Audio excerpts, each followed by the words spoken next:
चांदी जैसे रूप है तेरा, सोना जैसे बाल, एक ही तू ही धन्यवान है गोरी, बाकी सब कंगाल। বাংলা চলচ্চিত্রের জনপ্রিয় নায়িকা আফিয়া নুসরাত বর্ষা এবার রূপালী পর্দাকে চিরতরে বিদায় জানানোর সিদ্ধান্ত নিয়েছেন।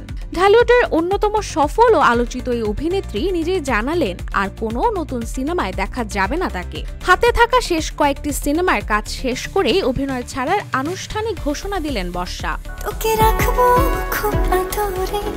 কিন্তু কেন এই সিদ্ধান্ত?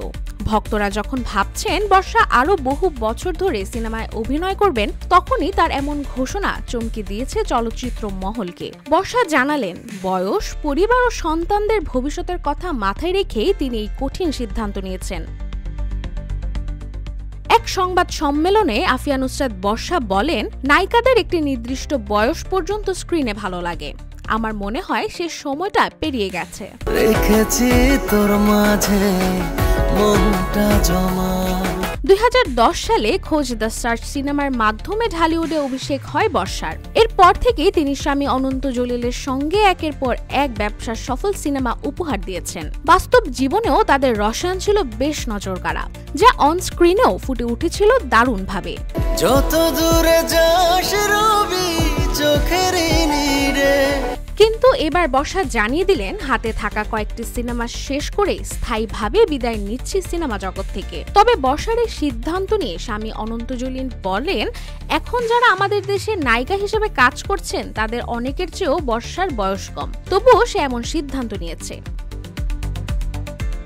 এদিকে এই ঘোষণার পর ঢালিউডের অনেক ভক্ত শুভাকাঙ্ক্ষী বর্ষার সিদ্ধান্তকে সম্মান জানালেও তার আংশিক বিদায় অনেকেই হয়েছেন অবাক। বিশেষ করে ঢালিউডের অন্যতম জনপ্রিয় তারকা দম্পতির এমন সিদ্ধান্ত নিয়ে ইতোমধ্যে আলোচনা শুরু হয়েছে চলচ্চিত্র মহলে। এই প্রসঙ্গে বর্ষা বলেন, আমি খুব বাস্তববাদী মানুষ, তাই বাস্তবতা মেনে সিদ্ধান্ত নিই। আমি মনে করি নায়িকাদের একটি নির্দিষ্ট বয়স পর্যন্ত পর্দায় মানায়, সে সময় চলে গেলে সরে যাওয়াটাই উচিত।